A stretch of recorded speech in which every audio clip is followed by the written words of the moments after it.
Are you ready? Tonight, let's uncover the mysteries that are ruining our lives. Drink some water, stay alert. The fortune teller starts her mysterious lecture. Oh, this is all your fault, haha. I assure you, as long as you believe me, you're good. The blonde lady couldn't take it anymore. She wanted the fortune teller to hush up before people split apart, so she sprang into action. The fortune teller kept babbling, and the manager snapped. If you don't shut it, we'll tape you up, guaranteed silence. Subtitles. The fortune teller finally calmed a bit. An old man suddenly asked if the store had guns. The manager replied, we only sell detergent. How could there be such a thing? But I do have a hunting rifle in my car, not far from here. They'll go get it now. But the Omu immediately protested. Wait a minute, this isn't a joke.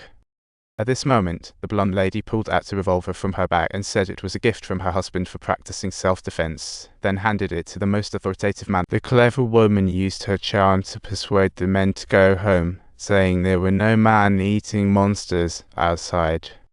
Omu brought out a rope, hoping someone would tie it to her in case something happened. That way, at least everyone would know where the monster was. Just then, the biker volunteered to help, tied himself up, and led everyone out. But soon, the rope lost its tension, as if the biker had vanished into thin air. Then, the rope suddenly went taut, a powerful force pulling it outward. Omu trembled and didn't dare let go. In an instant, the rope shot up to the sky, as if some mysterious force was at play. As the rope once again lost tension, Omu hurriedly pulled it back, but the other end was turning red. Everyone stared in horror as the half-biker was dragged back to the supermarket entrance, their hearts racing. The monster could burst in at any moment. Just when everyone was panicking, the fortune teller continued to blabber, so, do you believe me now?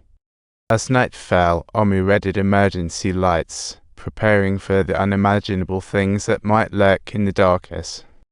Meanwhile, the shy guy in the supermarket seized the moment to confess to the girl he's crushed on, sensing there were monsters outside, fearing he'd regret it forever if he didn't.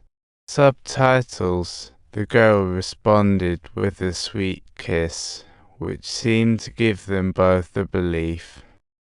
But just then, a bizarre-looking grasshopper smashed against the glass, causing him to lose all appetite for chicken wings. When everyone arrived, strange grasshoppers with mosquito heads, grasshopper bodies, and scorpion tails filled the glass. Suddenly, a creature that looked like a pterodactyl crashed through the window, sending everyone scurrying.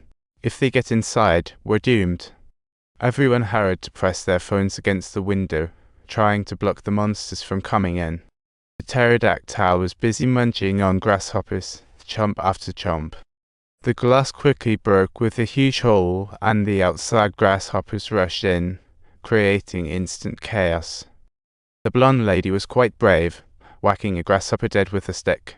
Unfortunately, the girl nearby wasn't so lucky, as a grasshopper tackled her down.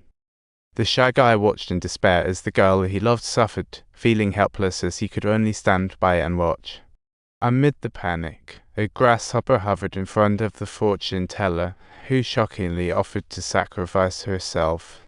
Everyone stood stunned, believing the fortune teller had divine approval. This provided a basis for the fortune teller's expanding team. A guy accidentally spilled gasoline on himself. Meanwhile, Omu and the others lit torches to fight back. Clearly, these strange creatures had a fear of fire.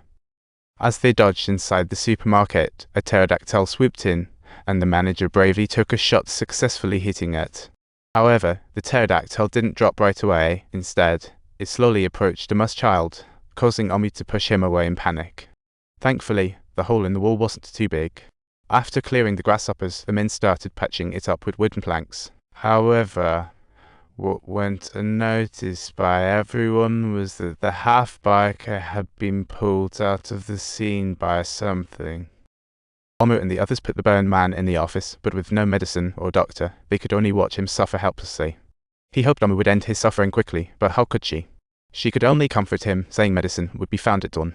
Just then, the fortune teller began her campaign, as if the fragile people had found a glimmer of hope. One by one, people joined her camp, like noisy ants seeking a new anthill, convinced Omu going out would invoke divine wrath. However, the fortune teller didn't stop Homu. They quickly arrived at the neighboring pharmacy and gate. Upon entering, no one sensed anything amiss. Everyone was busy searching for medicine. But soon they noticed the ceiling was covered in webs, and when they shined a light, they could still see trapped people inside. Just then, the young man was startled by the sight of a soldier standing behind him. It seemed that the soldier had been trapped here ever since he came looking for medicine yesterday. He pleaded for their help, stating that he felt numerous things crawling inside him.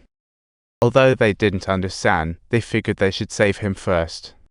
At that moment, a grasshopper suddenly sprang out, but fortunately, the manager shot it down. But the crisis wasn't over. The spiders in the shadows started spitting soap that sprayed corrosive liquid, and the visible objects immediately began to smoke. Hooray, stop dawdling, let's get out of here. The soldier finally couldn't hold on any longer, and everyone fled in a panic.